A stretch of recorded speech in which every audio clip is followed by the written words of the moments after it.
Next gentleman I'm going to introduce, he and I actually know each other from a few years back because he was here at Florida State like yourselves. I'll let him tell that story, but he's currently a product line manager at Nike. He's been with the organization for almost 4 years, so he's headquartered in Portland. He manages the Nike Pro business for the Nike Pro athlete on the field and retail in football, baseball, and basketball. Prior to his position with Nike, he held equipment manager roles at the University of Virginia, Iowa State, and with the Indianapolis Colts. And he is a graduate of Florida State University. The reason I know him, he used to work with the equipment manager, Dave Delaval, here at Florida State. So that said, it's my privilege and pleasure to introduce Reed Moses.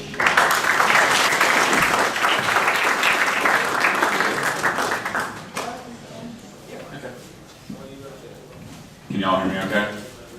Yeah? Okay, cool. I'm going to walk around. Not really big for formality, so I'll probably move around a little bit. May sit down, might lie down a little bit. Nike, that's where I work now. I'm going to take you through my kind of path and story just to show you how weird things can get and be. There's 4 main themes that I'm basically going to talk to you about that's the only thing I want you to take away from this, other than maybe just a couple of good stories, is, you never know where an opportunity will come from. You never know when it'll come. You never know who it'll come from, and then making sure that you're ready when that opportunity presents itself. That's it. If you can walk away and know that from what we're talking about right now, then I'm happy. I did my job. As I said, Reed Moses. I'm from Richmond, Virginia, originally. I came down here to go to school, obviously. Beautiful Westcott Fountain. I started out here as a zoology major, and then I realized how much math I had to take, and it kind of pushed me in another direction. So I was looking around, and I was always in the athletics, playing sports, things like that. So obviously, natural progression, sport management. One day, it all kind of started one day I was in Tully, a beautiful place that it is, and was walking down the hallway. I'd just come out of a class, and there was like a motivational speaker saying, take advantage of every opportunity you get, basically saying like what I said just a long time ago. And then I walked down the hallway, and the cork boards with things posted on them with the numbers cut, and you can pull a little tab off, and it said office help needed for men's basketball. And so I was like just really fired up that day, as Pat would say, and grabbed one of those tabs and then gave them a call, and they were like, yeah, come on in, we could use some help. So I stuffed recruiting envelopes for 4 days straight, probably three hours a day, just stuffed envelopes, and I was like, okay, this isn't exactly what I thought was going to happen, but I'm okay with it. One day, one of the student managers that ran the scout team didn't show up, and they ran up to me and they were like, hey, can you help us down on the floor? Are you athletic? Can you play? I was like, I think I got it. And so went down there. I actually never went back to the office. I stayed down there, and that was my introduction into sport management and being a student manager. So went down, ran the scout team for an entire basketball season. That was my sophomore year, I believe, or beginning of the junior year, and fall of junior year. And then at the end of that season, I was approached by the head manager at that time, which was Sean Downey, and he said, hey, I know you're more of a football guy. There's a spot open over in football. Would you like me to put your name in for it? So I did that, basically volunteered this spring as a tryout, and then next fall I was on scholarship as a football manager. That was an interesting experience to me. I didn't know that even existed when I got to Florida State. I didn't know that was a thing. At my high school, Richmond, Virginia, we did not have equipment managers. We didn't have anything. You did your own stuff. I had no idea it was even a possibility, but I was like, you know what, this is kind of cool. I like product. I like shoes. I like stuff. I like Nike. I was like, this is kind of cool. I get to do this, and it's still around the sport that I love. I enjoyed it. So that kind of led me to this path. So then I did that my junior year, into junior year, senior year, and then I went to, I applied for sport administration here at Florida State. I did not get in the first time around. I did special student status for an entire year, took the classes, took the coursework, did really well, Reapplied. I'm a terrible test taker, guys. Like terrible standardized test. So did not get in. And kind of turned around, and it was one of those moments where it could have gone really bad. Like I could have just let it do terrible things and, you know, went back home. So obviously the next thing I would have done is, well, between that happening and then me figuring out the next step, I did a small internship with the Redskins. So it's just like a mini camp summer deal. Went in and I realized how different collegiate is from the NFL and being an actual business. Here, there's a lot of emotion involved. There, it is strictly business. It showed me an entirely different side of athletics than collegiate. Things like I was told when I got there, they have an owner at the Washington Redskins that isn't very nice. Legitimately, there's no one here when I was walking through the hallways where they'd be like, you know, if you see that person, look down and stay out of the way. They literally told me that when I got there with the Washington Redskins for their owner. They're like, if you see him coming, look at the floor and kind of just go to the wall and act like you don't exist. Just kind of get in the corner. And so you literally watch him walk down the hallway and people would just kind of turn and like do this thing. It was kind of weird, but you know, just showed me the difference between where I was and then where I could possibly end up. Not saying that it's not great and everything like that, but it is strictly a business. So obviously, then I came back to school, tried to get back into the program. I did not get in. So, end of the story is I didn't get into this program. You can still do things, guys. Just saying. So obviously the next progression is I started working at Played Again Sports, right? You go from NFL, the college NFL, Played Again Sports. Natural progression. That's how it goes. That's how everyone should aspire to be. So this ties back into the not knowing where your opportunities will come from or who they come from. I had a buddy who had recently graduated and he bought Played Again Sports out on Capitol Circle. So he knew that I was kind of in a transition phase, didn't really know what I was going to do, and he said, hey, come on with me, you can be an assistant manager, you know, you can get your bills paid, but then also, you know, you can learn a little bit of business. So this actually ended up teaching me way more than I thought I would have.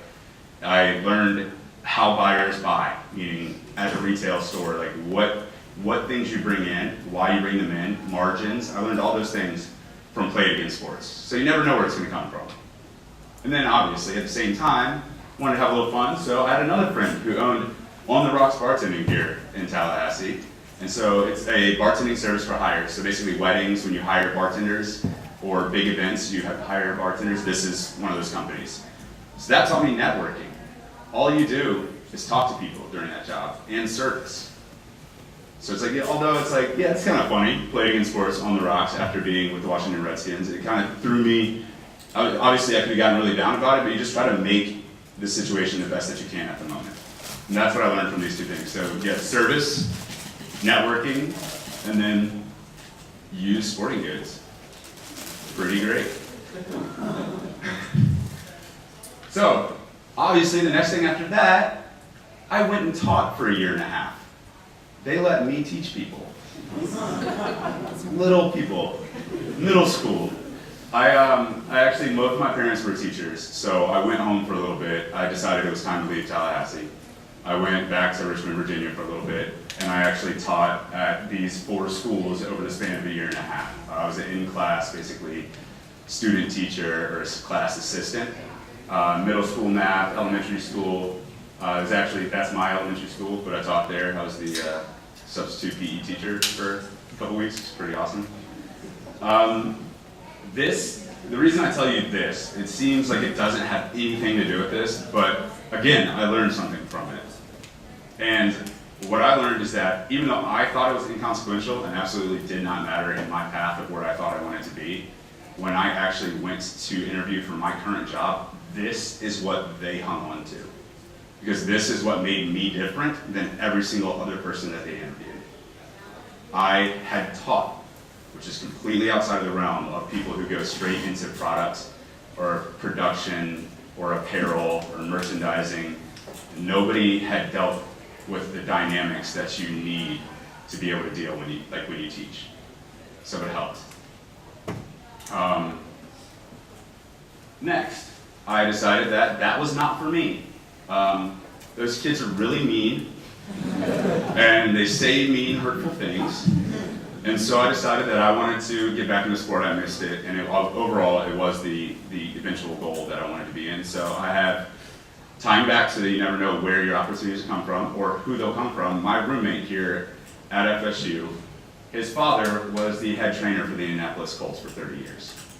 So, obviously, he helped me out. I did a year internship with the Colts that taught me so much more, and it also showed me that Redskins and Colts, completely different organizations, completely different in the way that they run. I could talk to Bill Polian, who's now, you see him all over ESPN. He was the GM of the Colts at that time, and you could walk up to him and have a full conversation with you. He'd actually come to you, and I see him to this day. He still remembers me, and all I did was intern for a year. So it just kind of shows you the difference between organizations as well, and maybe there might be some correlation in success with the way that things are run. I don't know. Just saying. So obviously, from Indianapolis, where do you want to go? Iowa State, right? I was looking for a full-time job, and at the time that I was looking, the only thing that was out there was a internship, a full-time internship at Iowa State University. So that means that I was making a giant $12,500 a year to do the same thing that I've been doing. So I couldn't put gas in my car. I ate, I rode a bike to work, and then that broke. I was like, what am I supposed to do? So then I had to borrow one of the university vans to get back and forth from work. And my car wasn't great in the snow, so I used to blame it on that. But the van was amazing. And snow, it starts snowing in about October, usually November in Iowa, and it doesn't melt till May. So, I mean, bike wasn't going to be very good either. But it just shows you again. I got there, and they were really happy that I'd come from a university like this. And then I've been to 2 different professional franchises. They were super happy to have me there, and they gave me a ton of responsibility. The way that a normal equipment room is structured is there'll be a head guy, an assistant, maybe 2, and then you'll have an intern, and then a bunch of student managers. It was myself and the head manager. That was it. So I did a ton more there than I've ever done anywhere else, but it showed me they actually promoted my job while I was there to a full-time assistant. So it just shows you that hard work pays off. You never know. Like, they told me how much I was going to make before I went. And I mean, it was scary. I didn't really know what to do, but I took a chance. So now, if you're paying attention, went from Florida State to Washington, D.C. for a summer, came back to Florida State, worked in retail, went to Richmond, Virginia, Indianapolis for a year, and then Indy, and then Iowa. So I bounced around. I was around. There was never really an end. I knew what I would like to do in the end, and I was like, oh, I'm going to work for a professional team as a full-time guy, head guy, be great. And then another job popped open after I'd been there for exactly 11 months, and it was the University of Virginia. Being from Richmond, Virginia, the opportunity to be close to my family with a full-time job was amazing. So I took it. It's an hour from home. I was able to go home, see my family on weekends, things like that. And it was also a prestigious university, beautiful campus, in a good conference. Got to come here a couple times. And I worked there for 3 seasons. So the way that I got to Nike, I went to Nike after this. So this is the weird part of the story, especially if you ask anyone. I actually have a coworker here from Nike, but if you ask anyone about your normal entry into Nike, mine is the complete opposite. I mean, I wouldn't really expect anything different. So, University of Virginia, we're playing the University of Oregon in Charlottesville. University of Oregon is the home school, basically, for Nike. It's Nike U. They come there. So there was a ton of people that wanted to come to this game just because Oregon rarely comes to the East Coast. So a bunch of people from Nike came to this game. I was an equipment manager, assistant equipment manager. Equipment managers have great resources, they have great connections, and they kind of have to show the ropes, whether it's the town or in the athletic department. They just know people around town, whether it's restaurants, things like that, from ordering food. You just get all types of great relationships. And so they kind of a group of Nike individuals came, there's about 6 of them, came out, and I was their host. And they were there for 3 to 4 days. So first day, I remember literally they were like, hey, I need you to do this for these guys, and I was like, I have my normal job, and then I have to take care, babysit these like tidy guys from Nike. Like, this is gonna be terrible. But then I was like, yeah, okay, cool, I'll do it. Took him out to dinner, did those things, kind of got to know him a little bit, started out, and it was, at first, it was just a normal, natural thing, just talking to him and everything like that, and then I realized they were probing me with kind of interview-like questions. And after the second day, one of the guys came pulled me aside. He was like, "Hey, are you actually interested in like, what do you think about Nike?" And I was like, "Well, I mean, obviously, what do you mean?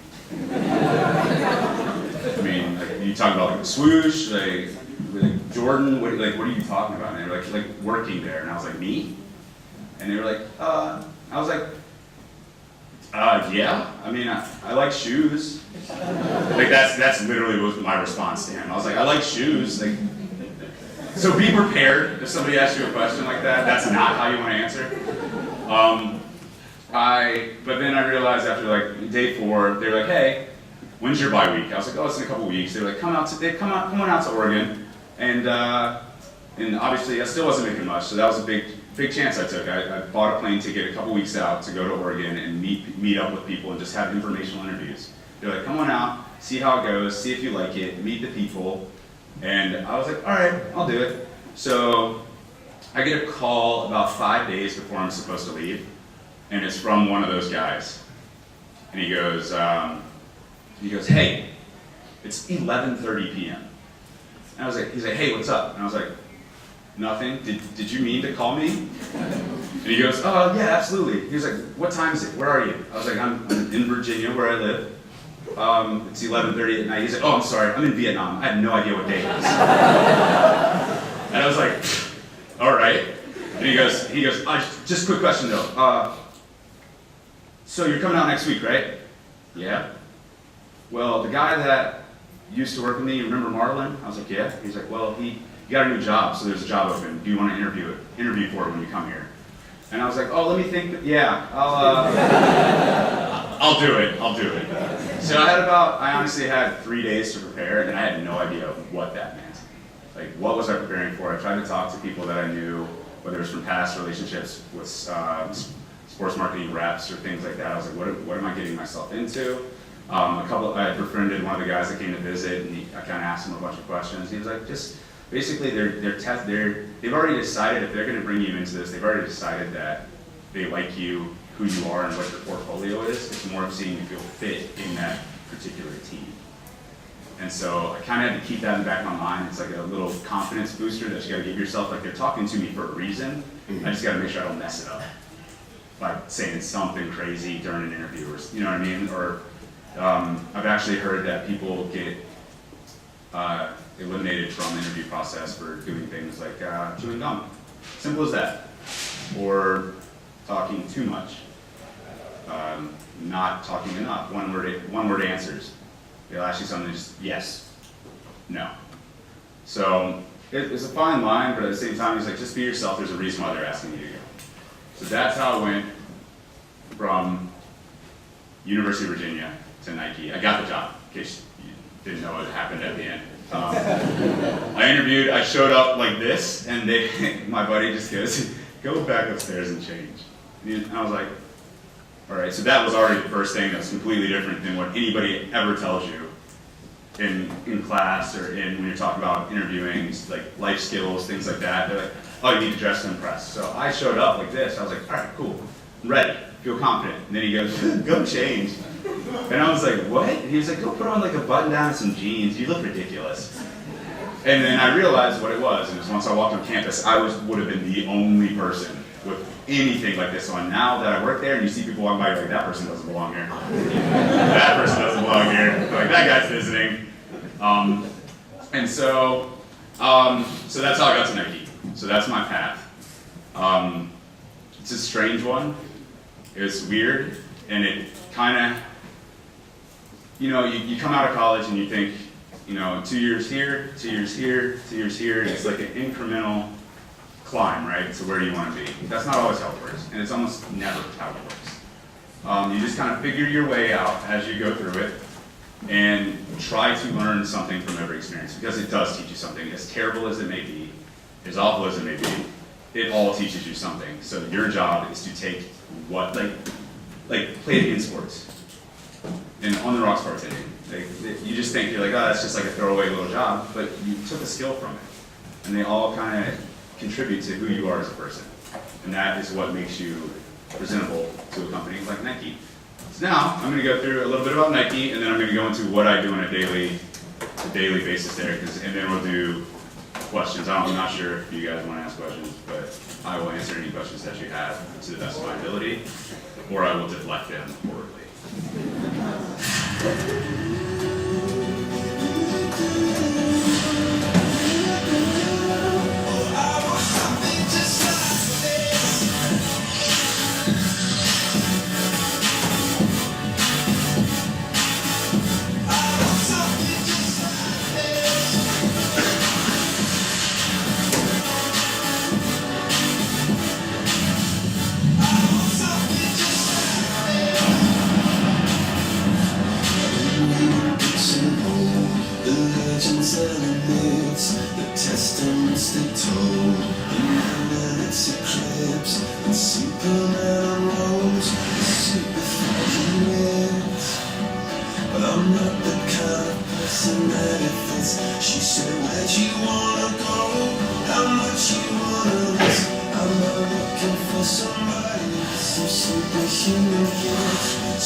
Single season record established more than a half century ago by Oscar Robertson.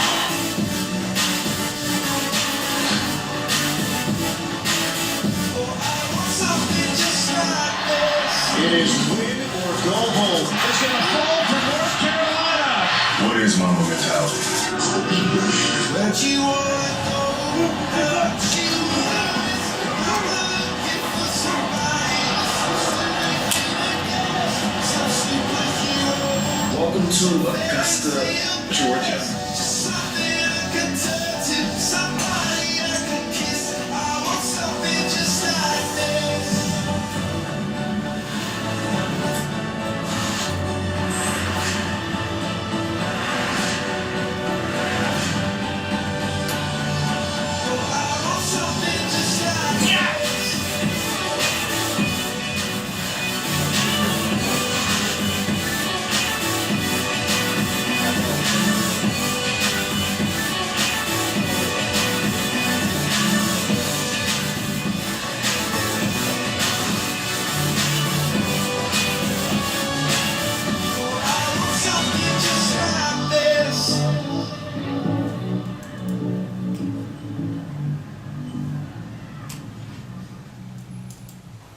I like videos.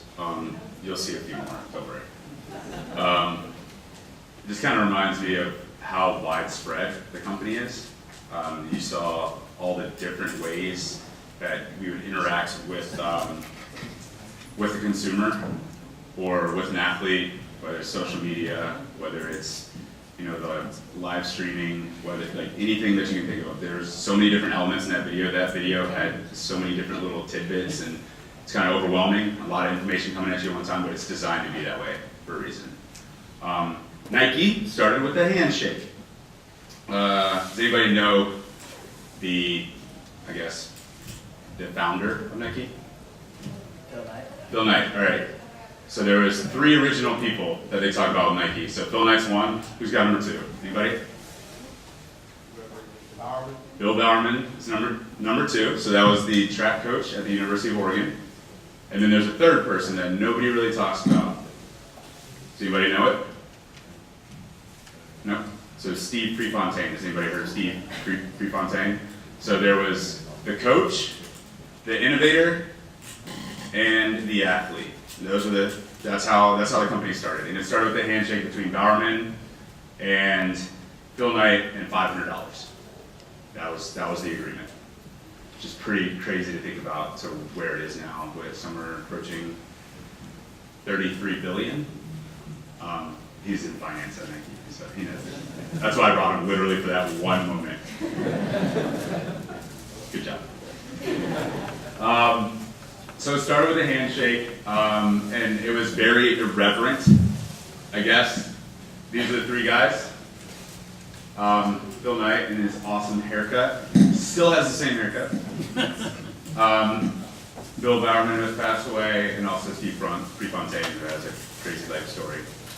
These are the three originators of Nike. This is the overarching statement and theme that you hear, like the mission statement at Nike. To bring inspiration and innovation to every athlete in the world. Athlete with an asterisk, if you have a body, you are an athlete. So you'll always see asterisks everywhere on campus. There's actually an initiative called Move Your Asterisks, which is where, I don't know if you've ever heard of it, but it's people, you're encouraged to actually work out and engage in fitness during work.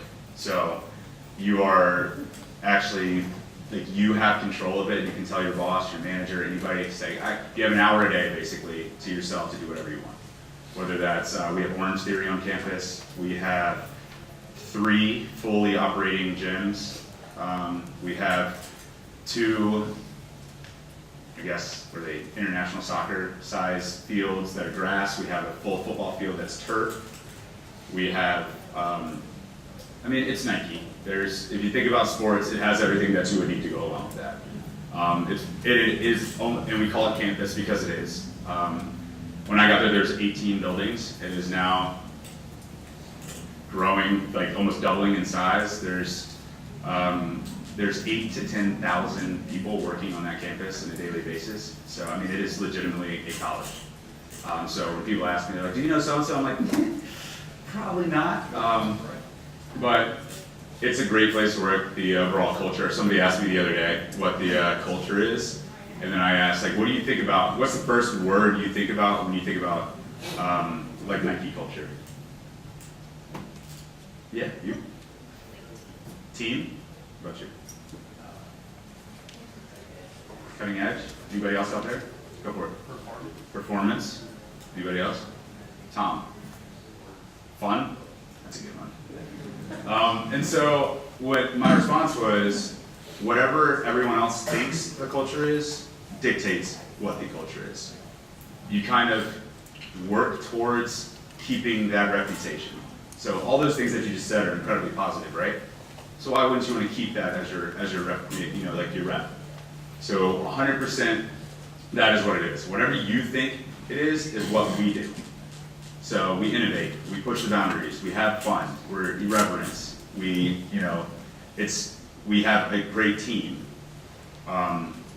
That is like what we are built on. That's the foundation. Another video.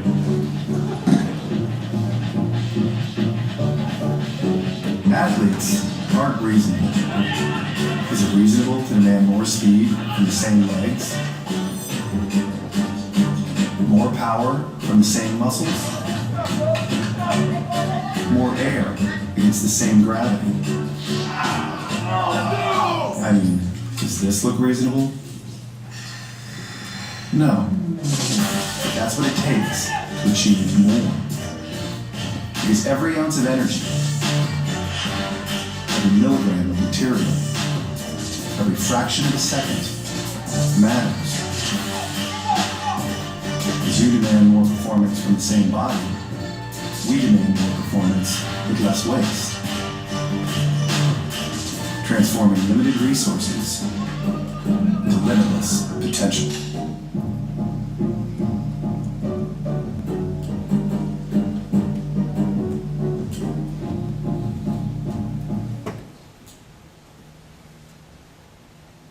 Make sense? All right, so within Nike, there are 4 different areas. I don't know if a lot of people knew this, but we actually own Hurley, we own Converse, and obviously there's Jordan. So when it comes to the different teams, as you said, there are 4 different teams you can fall within. So there's a lot of people that aren't really about Nike, they don't really care too much about Jordan, but they're really into Converse, or vice versa. Like Southern California, Hurley is huge, and that's where they're based. So based in Southern California, based in Boston, WHQ, which is world headquarters in Portland, Oregon, which is where I live, Beaverton. So there's kind of something for everyone, and a lot of ways that people get into larger Nike is they'll go through these channels. So they'll get their, like, it's really hard to get your foot in the door here, so what they'll do is put their foot in the door here, and then work their way up, and then transfer over. So that's why I showed you this. There's a little bit of something for everyone at this company.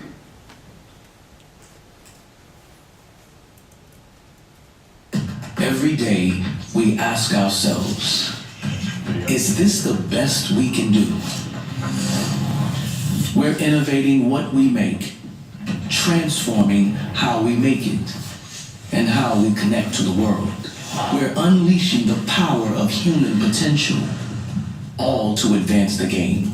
But the world where we live and play is changing fast, because the world has limits. Athletes seek to defy limits. So do we. Limits challenge us to reimagine what's possible.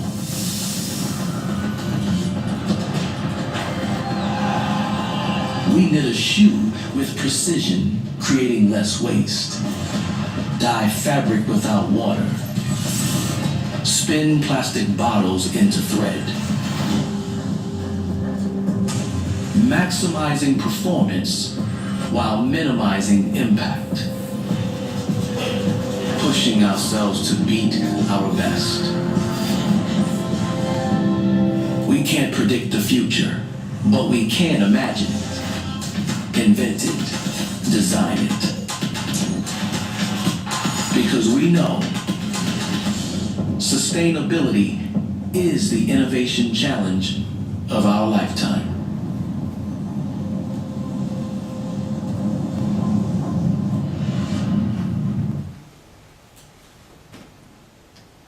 Has anybody seen the Vapor Max before? Have you guys all seen this shoe? So there's actually a video after this that shows how it's kind of produced. It's a crazy, crazy thing, but it's one of the most sustainable products ever created. So basically there's no waste on the cutting room floor because it's all knit to exactly what it is.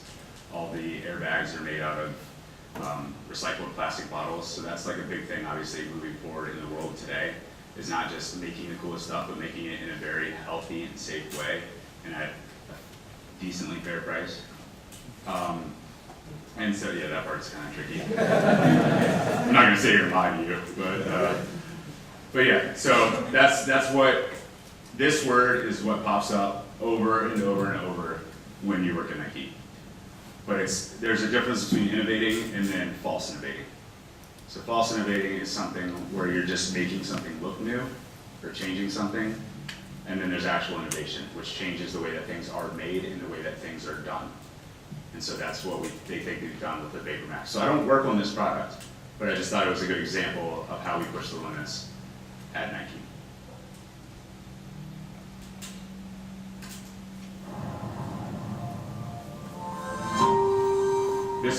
That's campus. This is not.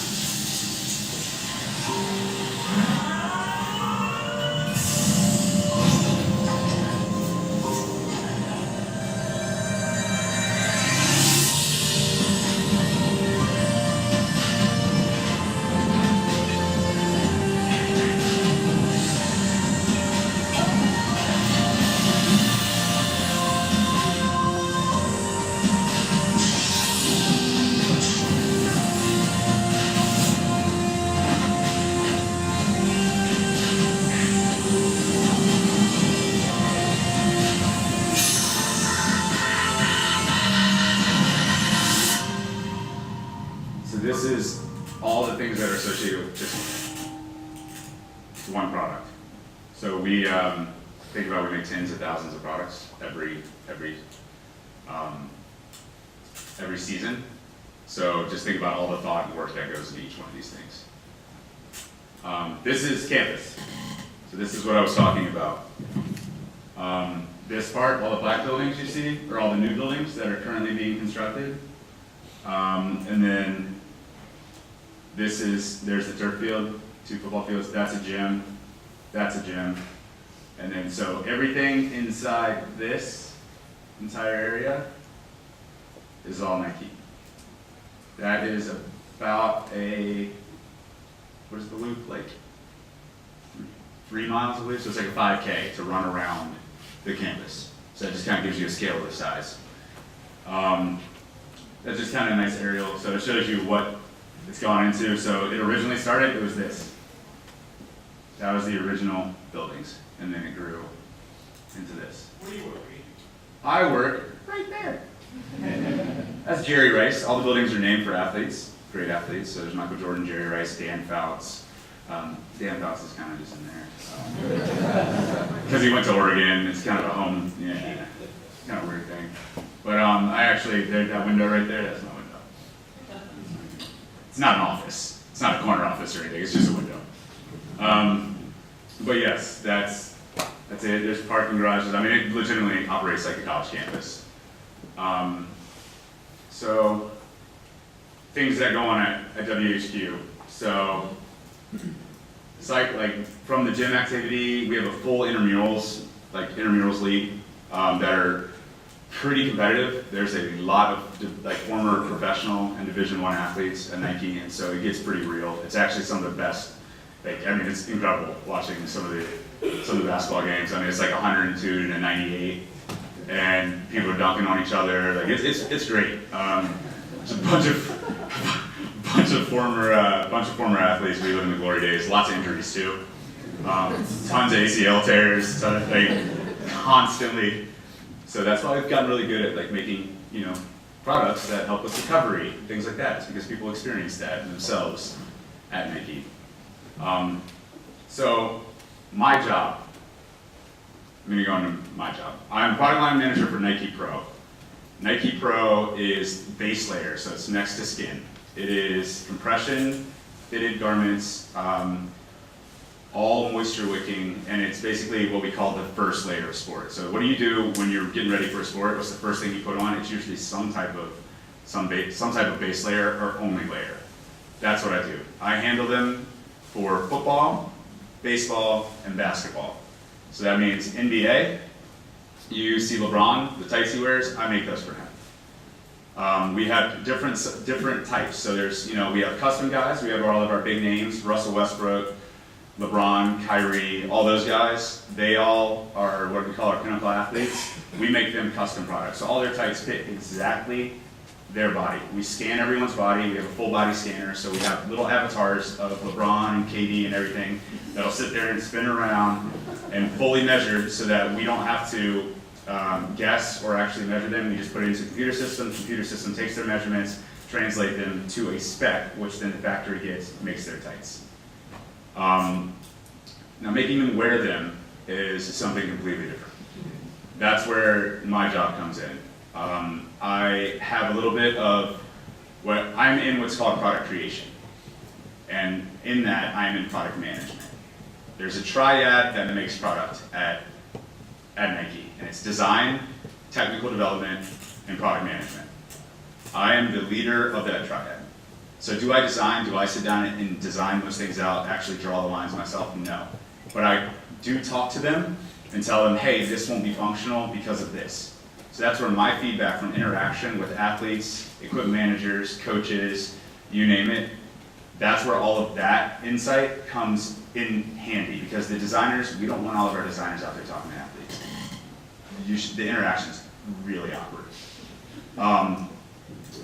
The technical developers are the ones that actually make it happen. So they're the ones who have the background of spec building, how things could fit, how things are produced, all these different things. So between the three of us, we take a idea and turn it into a fully commercialized and producible product. That may be 12 units for LeBron, or it may be 1 million units that you see at the bookstore. And Nike towns and factory stores around the world. So all those things are linked.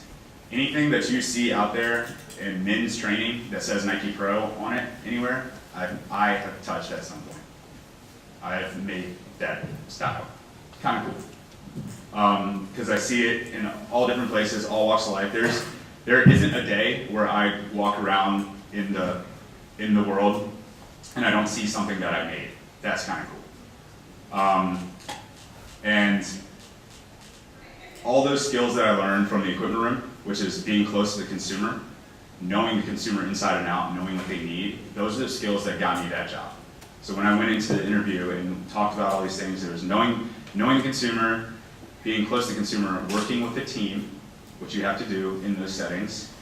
And then there's innovating, problem solving. There's tons of problems, constant problems, such as, has anybody seen the NBA jerseys ripping? Has anybody seen that? Let's go ahead and address that. So that is what happens when you put 2 years of work into something, and then something as simple as someone doesn't set the machine at the factory to the right tension strength. Meaning that when it's knitted, the yarns aren't as tight as they need to be, so they're not as strong as they need to be. It's that simple. That's why this process is such a long and arduous process. For any product that you see at the store, that product started 2 years ago. So not only is it a challenge to make that product and get it there on time and deliver it, but it's also, you have to predict what people are going to want in 2 years. And so keeping your thumb on the pulse of the consumer, knowing the guy inside and out, trends, influencers, Travis Scott, Odell Beckham, all those guys that you see all over the place, like, we use them. They're not just there wearing stuff, we don't just give them stuff, they work for us. That's why they're in those, and that's what all the athletes are doing. It's a partnership. It's not just, hey, you're really good at the sport, I need you to wear this so that it sells units. It's a partnership. We actually work with them, they help us. And that's a major, major part of my job.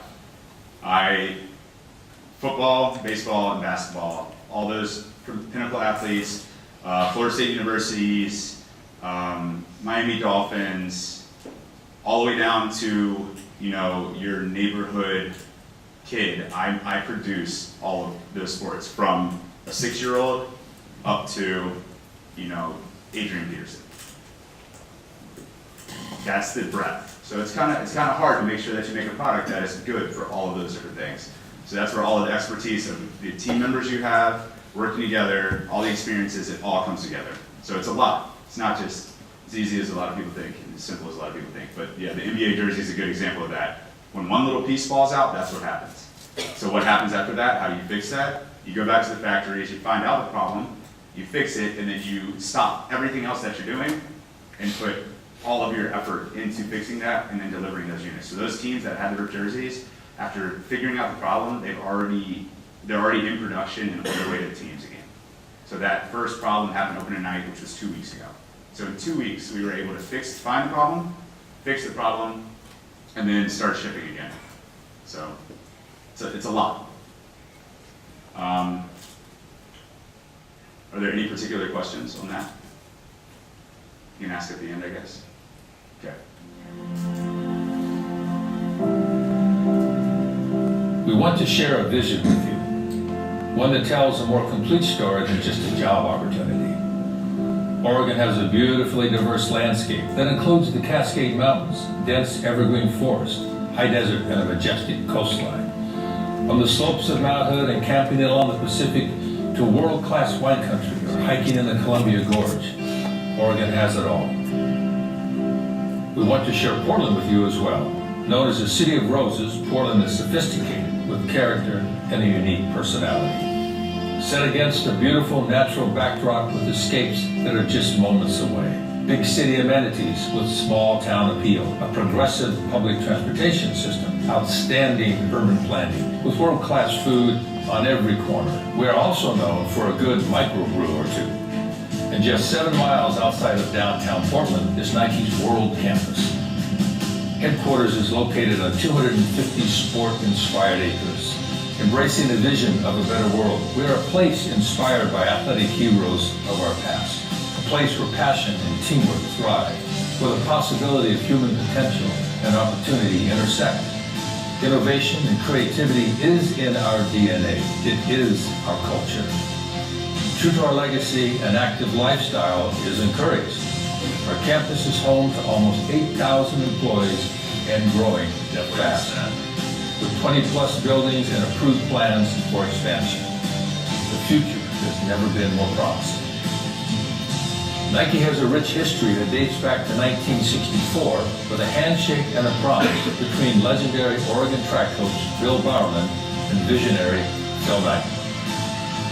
From Creed, Joni, John, Michael, Bo, Team Brazil, Tiger and Serena, to Visible Air, Nike Free, Flywire, Flyknit, and Lunar Christian, and the best is yet to come.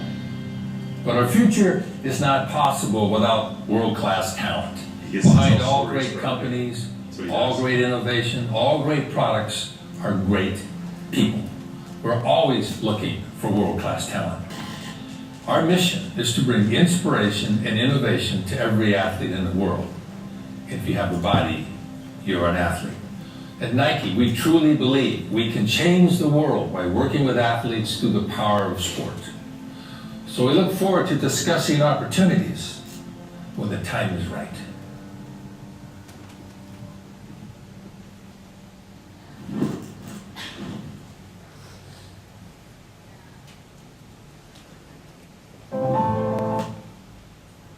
Didn't mean to jump right into that.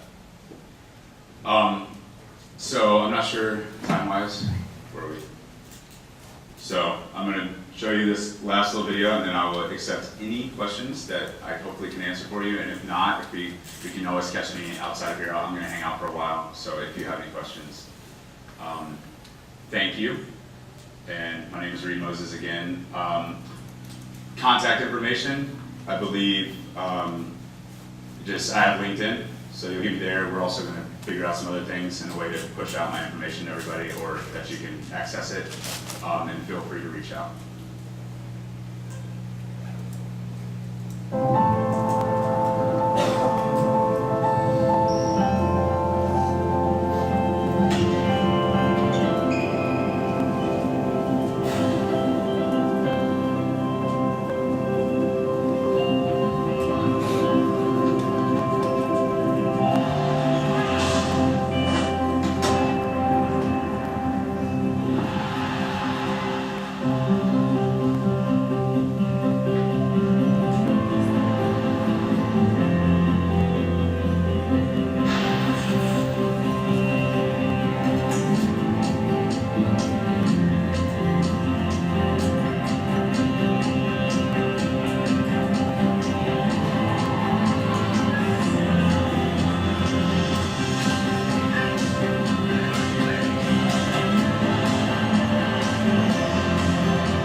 That's what I got.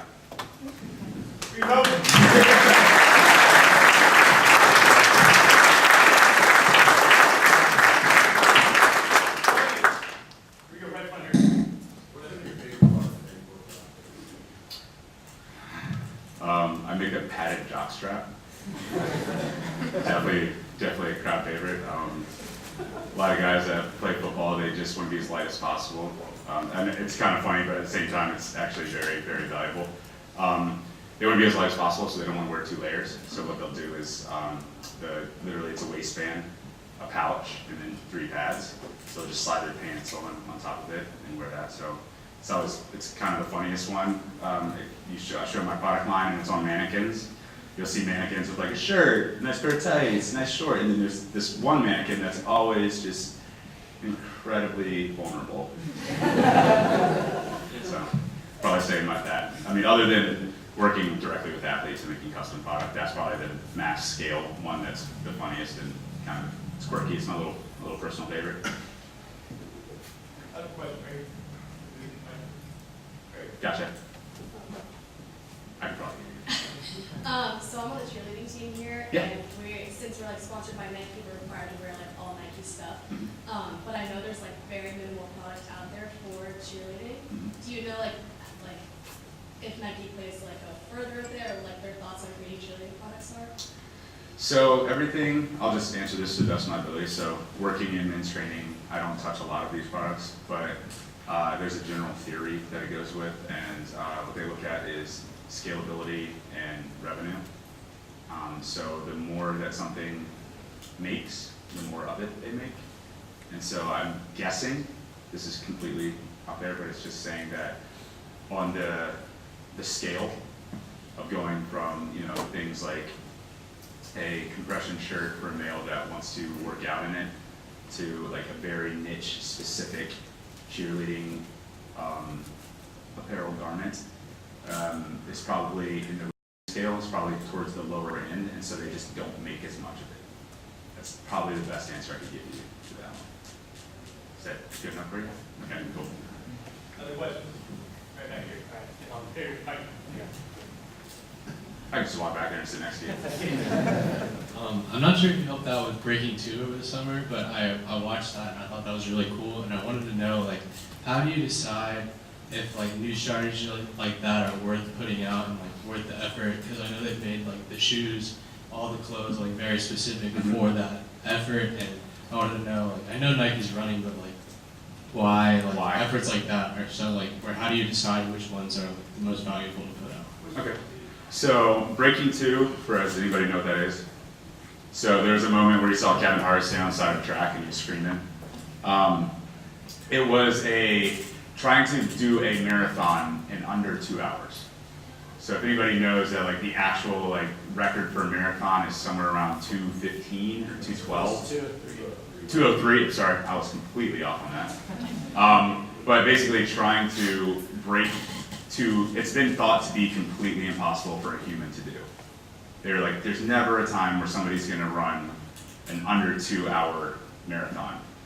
So basically what they did is they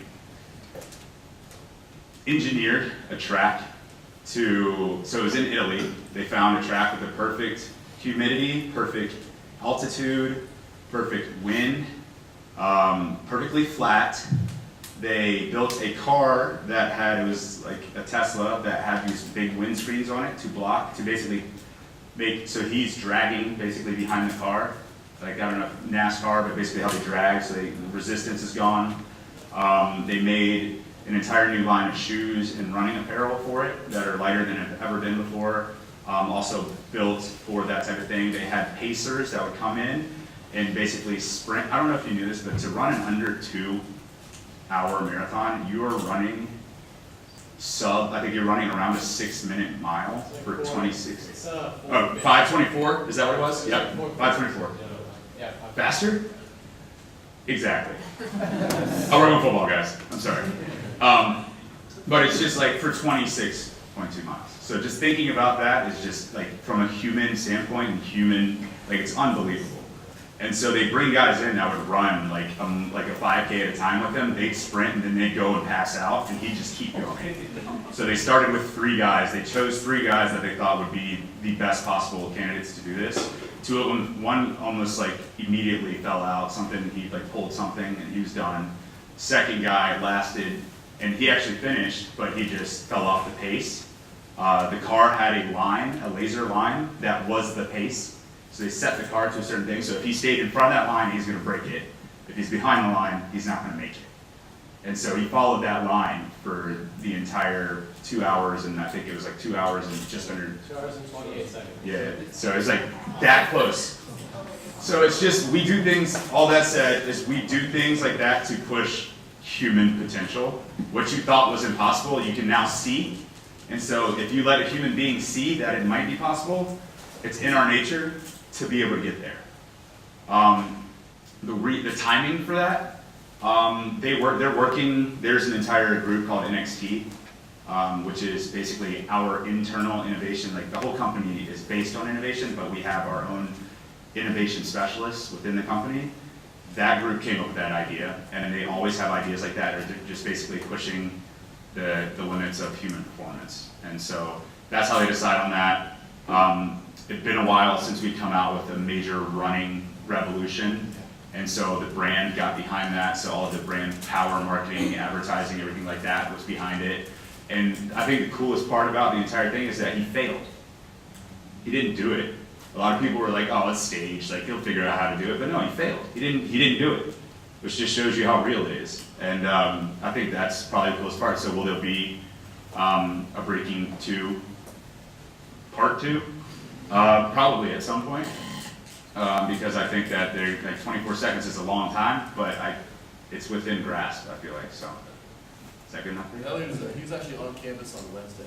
He said exactly Yeah. that. He was like, the coolest part about it is I didn't do it, but I proved to everyone that's possible. Yeah, like Which I that's thought was technically really the world record, even like they had like the paces and everything, but still like that's amazing. Yeah, it's pretty real. Yeah, it happened at like 1 o'clock Yeah. in the morning on, because it was in I Italy. think I was at a bar watching it. I mean, what else is going to be open? Where else would I watch it? Any other questions? Anybody else? Yes, sir. Rita, I think I heard you talking to Tom about when you were here. Yes. And I used to work in athletic facilities about the time you were Yep. here, so you kind of look familiar. Yep. And I can see why they hired you, because you're pretty funny. And I'm just there to entertain. you could be an actor. But I teach now at West Virginia University in sport management, so if there's any undergrads in here, if you're interested in going to grad school, not here at FSU, Jason, sorry to steal potential student. But anyway, my question is, do you ever think about how close you were to not working for Nike? I mean, if you would have never went on that tour? Absolutely. Every one of those points when I told you all those weird little stories about like playing in sports, like those were all setbacks. You know what I mean? They were all opportunities for me to not keep going. Having a good core group of friends around you that help you out and kind of keep each other going. Raise your hand, just Fred Reed, no, this is what it's all about. Yeah. That's it, right? So I went to school with, or other than Brett, he's my now friend, but these guys, I went to college with these guys, and they also all worked in equipment with me. 2 of them actually went on in athletics. One's a lawyer here in the state of Florida. One is now gone to a family business, and the other one is he's an associate AD at Memphis now. So it's like our core group of guys, the 10 guys that I hung out with all the time that worked with at football have all gone on to do other things. There's a couple others that are still in it, working for vendors, chin strap companies. We have another one who is the most unlikely candidate to be a associate AD or a director of football off somewhere. His nickname was Doink, if that makes you, it just tells you something about this guy. But say that, we have other guys that are all over the country still. But yeah, each one of those moments that I could have given up, like when somebody didn't let me in the program, you could have given up on at that moment, but it just kind of teaches you and it gives you a different motivation to prove people wrong and to get to where you need to be anyway. I'm not beating. No. It wasn't him, by the way. For the record, it wasn't him. He hasn't been here that long. But yeah, I think about it all the time, and it kind of gives you more fuel to not stop, because the fact that you're like, all right, well, I've gotten through all these moments, which were by far, like it was super fragile, and I could have lost path like at any moment, and you're here, so it just makes you like, all right, I'm gonna do whatever it takes to stay here and keep going forward. So yes, absolutely, think about it all the time. Really, one more question. This one right here, gotta get friend Reed, go ahead. Why did you let him ask? Because you came all this way to support you. I gotta have my man. This is the lawyer. I'll be included for the design team, the product management team, and the finance team to build a product that's good for the athlete and profitable for them. It's incredibly hard. That's basically what we've become experts in. So if you think about, an easy way to think about it is you double everything. So if something costs $100 at the store, the store paid $50 for it, which means that we made it for $25. So that's how it works. It's not exact like that, but that's just the easiest way to show you. So a pair of shoes that's $100 costs us $25 to make. So we have to put all of that innovation that you just saw up here and make it so that it only costs $25. What goes into that cost is, most of it is actually factory work. So the easier it is to produce something, meaning that how quickly you can do it, is how cheap it can be. So that's what the whole process is you refine a process, and each what makes it kind of cool is like with that was a completely, with the Vapor Max, that's a completely brand new process. And why did we figure that out? Because we wanted to make a product with this type of innovation, and no one had ever done that before, so what do you have to do? You invent the process. And so it's incredibly difficult to then balance that with margins and everything like that. So it's basically the first proto of anything that is made at Nike is the best proto that will ever be made, because it's usually made in likeness of, this is our moonshot, this is what we want, this is the overall site. Like if we could have it perfect, this would be it. And then you got to figure out how to cost it in. And so it goes back down from that. So then you're like, all right, well, this material is super, super expensive. This material has a lot of the same properties. It's just as strong, but it's $1 cheaper per yard. We're going to do this one. So it's like, that's what you do. You just pull and play and plug and play until you get it right. And that's why it takes 2 years as well. Because while you're actually figuring out how to produce this thing, you're also still figuring out how it costs, how to get all the fabric from the fabric vendors, whether it takes color so you can dye it or print it. And in my case, I actually have to test all of my product because of safety standards developed by the NFL. So when it's like impact tested, so mine actually has a whole nother level of ridiculousness that I have to go through to get things that pass and are approved. So yeah, it's tough, but that's literally what my job is you figure that out. And then all the other stuff, the athletes. Read Moses.